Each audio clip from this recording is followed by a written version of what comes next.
Just before I introduce our guest speaker, I do want to share with you a couple facts that I think are certainly important and go to show certainly the commitment of all of you and also our community regarding the Hanover Theater.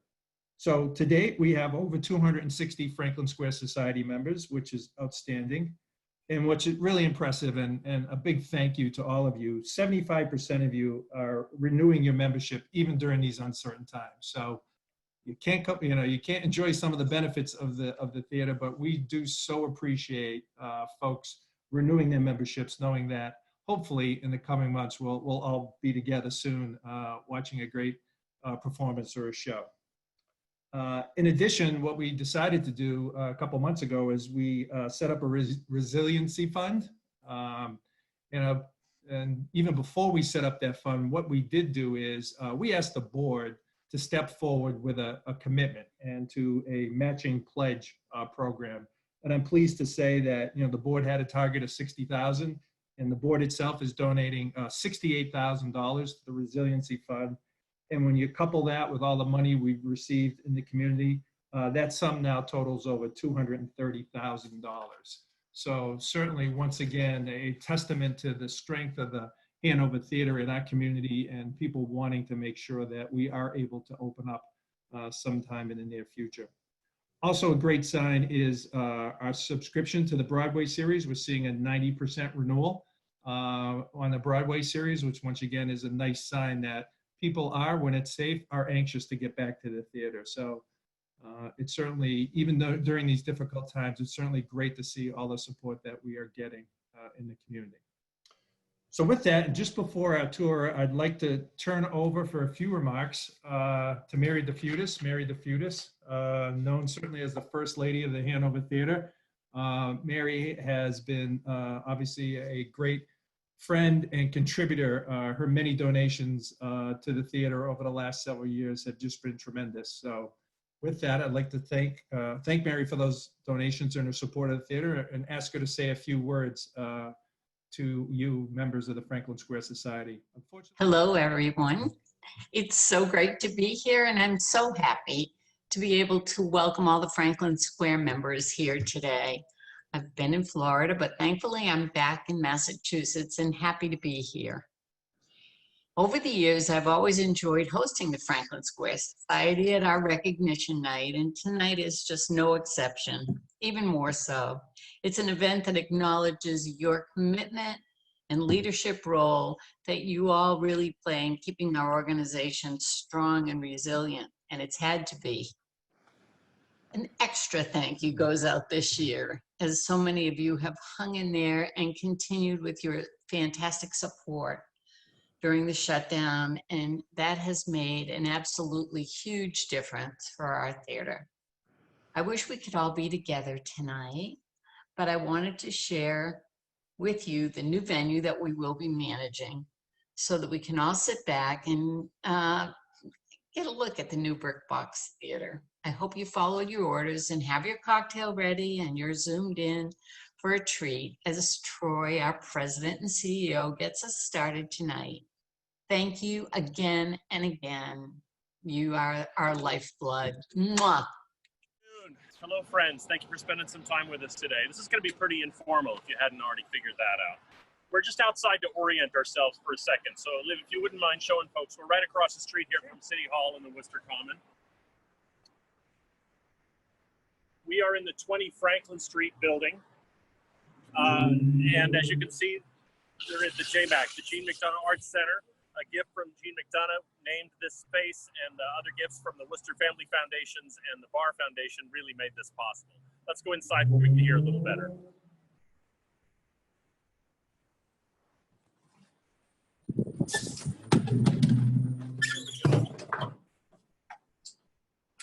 This building as a whole was developed by Worcester Business Development Corporation a few years ago when Quincy Community College moved into a piece of it, and the Idea Lab is in a piece of it, and some other businesses. It was really a shot in the arms of the downtown. This space that we're in right now is one of the two spaces that comprise the JMAC. This is called the Worcester Pop-Up. This space has been open about 2 years. It's managed by the Worcester Cultural Coalition, and it is a multi-purpose cultural space that hosts anything from art galleries on the walls, art showings, youth concerts, craft markets, food tastings, food festivals, a huge range of things, and it's been really successful. For the most part, it's free to be used by the Worcester Cultural Coalition member organizations, and a lot of people have found their way through the doors over the last couple of years. And let's go ahead and walk down through this space.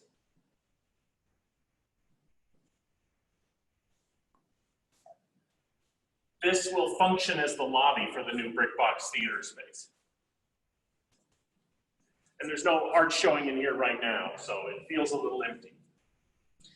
Troy, why do we call it a brick box instead of a black box? Why live? I'm so glad you asked. We started calling this a black box theater project because black box is kind of a generic term in the theater world. Black box means it is a black space. It has no character. You can turn it into anything you want. So it means a flexible theater space. You can transform it any way you want, put the audience and the stage wherever you want. That's what we were creating. When we got into this space, we found that we didn't want to paint it black because it's brick on the inside and it's really beautiful. So now it became the brick box. So it is one and the same thing. All right. So now we're in the lobby space for the brick box. And again, there's still finishing construction here, so it doesn't feel 100% finished. But this space, together with the pop-up that we just walked through, will comprise the lobby experience for the new theater. Now, the Hanover Theater's role in this, I said this space is managed by the Worcester Cultural Coalition. They've contracted with the Hanover Theater to run the BrickBox component specifically. So our role in it will be to help bring events to the theater, help calendar, help organize the Worcester Cultural Coalition members that are going to perform in there, and to go out and find others. Our motivation to do this is, one, there is today no place where you can go see a professionally produced play in Worcester. It's the second largest city in New England, and there are many smaller cities where that's not true. In Lowell, in Watertown, in Stoneham, there's many, many cities where they have professional theater companies. It's a big miss here. We haven't had one in more than 10 years since Foothills went out of business, and it's a real loss for a city. So we're glad to be able to have a space back. We're going to go look to partner with theater companies to bring works into this space. And we will look for other organizations too. So this space will host not just theater, but music, dance, a whole variety of things of a very different character than what we put on the main stage. A lot of things don't belong on the Hanover Theater stage. It's just too big and the wrong kind of format. This is a much better space for these kinds of events. In order to, one of the reasons that Hanover took this on is not just the need, it's not just holistic and the need for more arts in the downtown. It offers some real opportunities for us as well. Our conservatory will find opportunities to perform here. We have a youth acting company that was to be one of the first performances in here. Liv's going to talk a little bit about that in a few minutes, and will perform here in the future. And furthermore, we're going to do some of our own programming here too. We envision what we call THT Rep, the Hanover Theater Repertory, which will be the umbrella under which we'll create some work in this space. The only thing we've created theatrically so far has been a Christmas Carol, along with our production of the Nutcracker. And those two holiday productions are the only things that we've actually created here in Worcester outside of the education department. That's going to change a little bit. It'll be slow and it'll gear up, and over time we're going to do more. I'm going to introduce you now to Olivia Scanlon, who the Hanover Theater has hired to be the managing director of this space. Olivia has quite a resume in her own right as a director and a theater person, and she's going to manage this space and do some creating and directing for THT Rep. Hi everyone, my name is Olivia Scanlon. Troy and my colleagues call me Liv, which you're also welcome to call me. I started working for you all in September and I love being here. Thank you so much for having me. I moved from Cambridge to the Canal District in Worcester, so I just walk over to work now, and I so appreciate my position here and everything that you do to support us.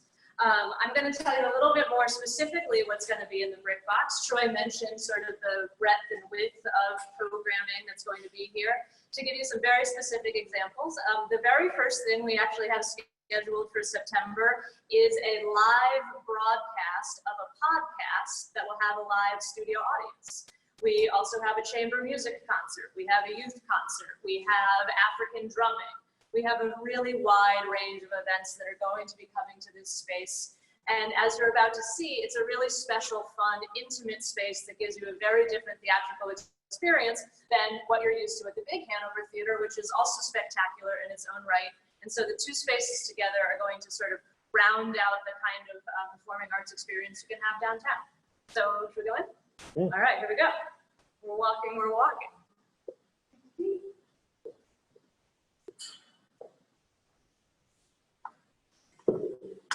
So the theater is still under construction, as Troy mentioned. Specifically, you're going to see that there's no seats in place yet. So when we open the doors, it's going to be sort of like a big cavernous space. And once we're in there, we'll sort of orient you to help you understand how it's going to look and feel when you are here as a patron.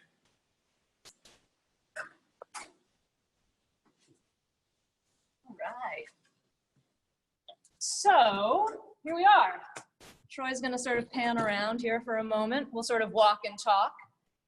In a moment, you're going to see some red and blue lights. And as you may have guessed, this is the stage area. This brick wall will be the upstage wall. And this floor space will itself be the stage. So there's not an elevated stage. The floor is the stage. And then the seats go up like bleachers from here. And the seats are going to sort of wrap around the stage in a 3/4 thrust configuration. So it's not just flat audience to flat stage. It's a little bit more three-dimensional than that. So as Troy sort of pans around here with me, it's now like we're looking into where the seating would be. Speaking of the seating, it's all here. There's just nowhere for it to go on yet. The risers themselves are being custom built by a local workshop space. And now that the floor is down, the theater is done, the lights and the sound equipment are all in place, those guys will come in next and do the risers. We're gonna have a maximum of 293 seats. I personally tested out 5 different chairs before settling on this baby right here. So if you have any complaints, you can direct them to Troy.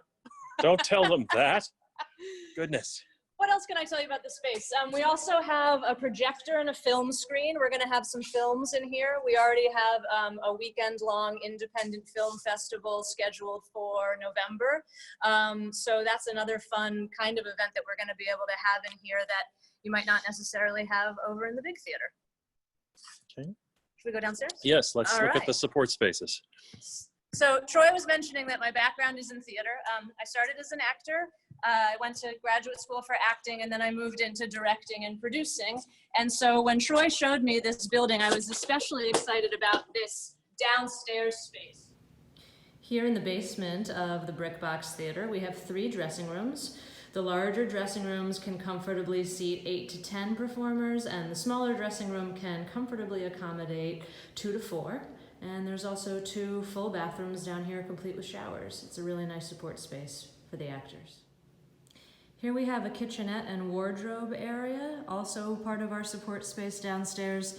This is great for performers or any members of the creative team to be able to store their lunch, eat a meal before or between their matinee and evening performances, and also for any costume supervisors to be able to take care of garments. This is our green room that we're just starting to outfit with upcycled furniture and other materials. This is where performers will be able to hang out. There's my dog, Rusty. This is where performers will be able to hang out before going up on stage. They can relax. Over there, I'm setting up an office. We might have a cot over there so that people can lie down and take a little rest. We're also going to be turning this central area into nice cushioned seating, sort of like a couch. And this big industrial wall back here, we're going to paint a mural. And this is the separate rehearsal hall. It's immediately adjacent to the green room and the dressing rooms. It can be rented separately so that whoever is using the BrickBox can be independent of whoever is in here rehearsing. We have a beautiful sprung floor, which means it's nice and easy on my joints. It's got a couple of layers. It's a sort of performance grade floor. And eventually we'd love to be able to mirror either this brick wall or this opposite wall. Maybe you could talk about Romeo and Juliet and the plans we had and still have for this space. Absolutely, I would love to. So folks, what you're looking at right now is something that Troy and I sort of conceived of as the BrickBox was intending to open. The conservatory started a program this year called the Youth Acting Company, which is sort of a special, highly rigorous program for some of the more committed high schoolers in the conservatory, and there were 8 of those students. And for their 3rd and final project of the year, they, Megan Montana, the head of the conservatory, wanted them to do Shakespeare. And I'm trained in Shakespeare and I love Shakespeare, so I was invited to direct them. Their performance schedule was to coincide with the opening of the BrickBox. And Troy and I have been talking about creating this initiative called THT Rep, which would be professional productions put on by the Hanover here in the BrickBox. And so I said to Troy and to Megan, I said, what if we do Romeo and Juliet as the first THT Rep production, and we'll cast the youth acting company members in the teenage roles, because those roles are written to be teenagers. Romeo and Juliet and all their pals are teenagers. And Troy and Megan wanted to go for it. So what you're looking at on the screen is what would have been the cast of Romeo and Juliet. You see the youngsters there all together on the stairs, and then you see the headshots of the adult actors that I cast out of Greater Boston and Greater Worcester. And so this adult youth production of Romeo and Juliet was going to be both the first THT Rep production in this space and also the first youth acting company or conservatory event in this space. It was obviously postponed, but we are endeavoring to put it on in January/February of 2021. Those 6 youngsters are not graduating from high school, so they'll be back, and the adults are really enthusiastic about it and have all penciled us into their calendars as well. So that's an idea of what we have on deck. Well, everyone is typing their copious questions. I will say that, you know, there's a lot of uncertainty about how the whole theater industry recovers and how we come back to full strength after COVID-19. But there is certainly a potential that we could come back to a space like this before we're able to open the main stage at the Hanover Theater again. And so it may be that there are opportunities for us to do some performances over here in the mid-late fall before we're able to come back to the theater. Right now we're scheduled to open at the theater on October 10th, and we will with Ricky Duran. We were hoping to keep that date, but as we don't know any better than any of you do, and we see all the same things on the news, and we're waiting and hoping, as everyone else is, and we're doing our best to prepare to come back and be ready to come back in a healthy and safe way for audiences. Thank you. Amanda, anything? Yeah, actually, we have a question about Allen Court and how Allen Court is going to be incorporated into the BrickBox pop-up family. Great question. So Allen Court, for those of you who don't know, is the outdoor space immediately adjacent to the JMAC. Right now it's more of just a traditional alleyway, but it's going to be beautified into sort of an arts walk. They're going to repave it. They are enclosing the sort of more unsightly things like dumpsters into sort of these cement walls that can become surfaces for art installations. And we're also working on a lighting installation that will complement both the neon lighting, that's the spider tag installation at the far end of the alley, as well as the neon BrickBox and pop-up signs that are on the side of the building. So the whole Allen Court space is going to become this sort of funky neon arts walk. And in the warmer months, under the jurisdiction of the pop-up, we're going to be using it as an event space as well. All right, next question is best parking for the BrickBox. There are, well, there's a bunch. The closest and easiest is probably the Worcester Center parking garage right across the common from here. It's right outside the Marriott AC Hotel.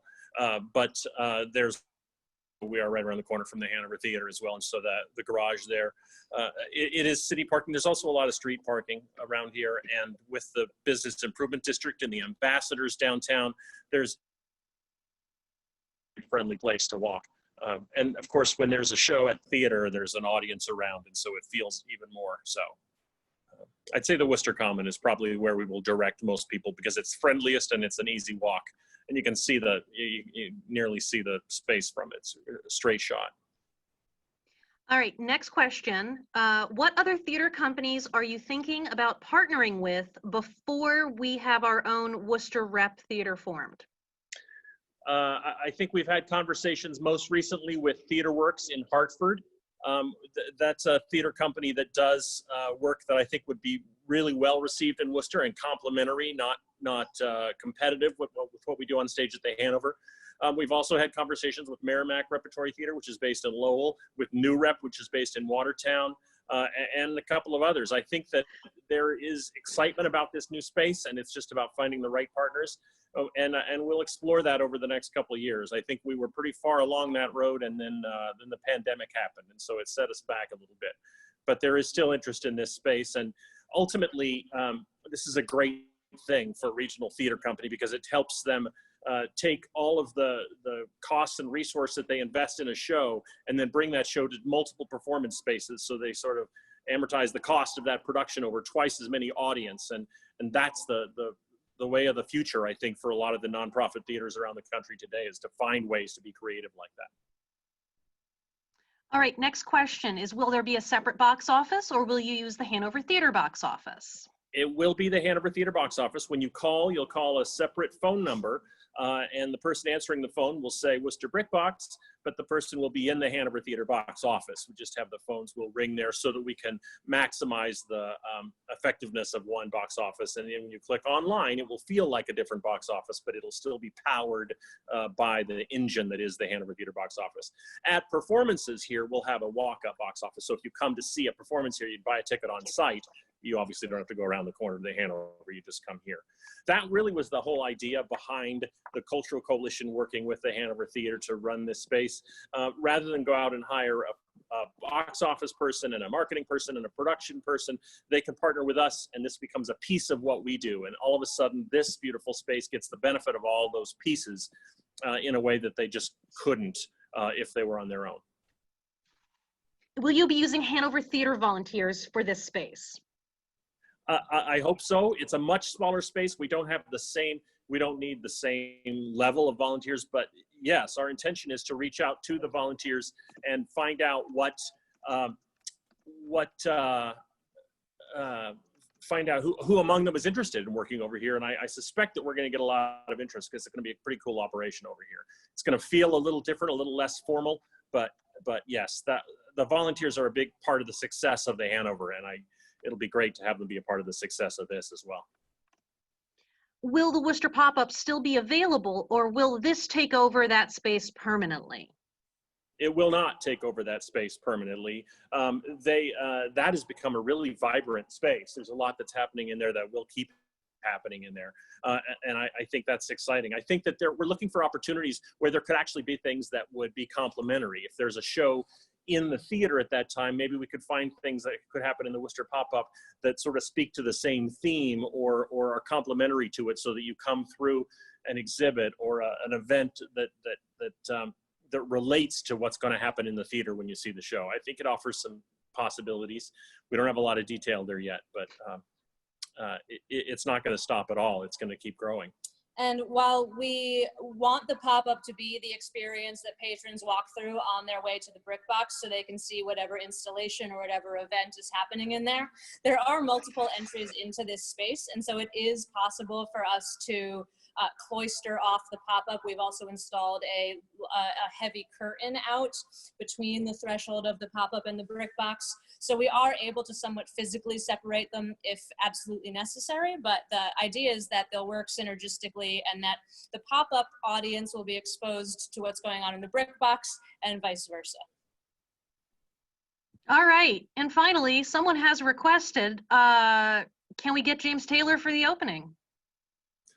Yes, as a matter of fact, I saw a text come in from James while we were on this call, and I didn't have a chance to take it, but I'll give him a buzz on his cell right after this and make sure that he's all set for our opening. We'll get Carole King too. Carole King, yeah.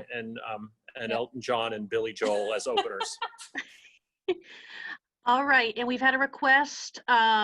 Could we potentially see a bird's eye view of the BrickBox space before you stop the video? We could try that. Sure. There is a catwalk here. We can come up and show you. I'll be down here for skate. All right. Also, I think we have to test some All right. So let's let me do our. Can you see the space now? Does that look good? So we are on the catwalk, which is a position where you might hang lighting instruments or other equipment, and it just makes it easier to access the grid for lighting and sound purposes. You can get kind of a picture of the space from up here that you won't get as an audience member. The area that Liv is in right now will be the stage area, and then the around her on 3 sides would be the audience. All right, that's it for questions on this end, Troy. Okay. All right. I would just take the opportunity. I know that Steve and Mary had a chance to say thank you earlier. I wanted to say that as well.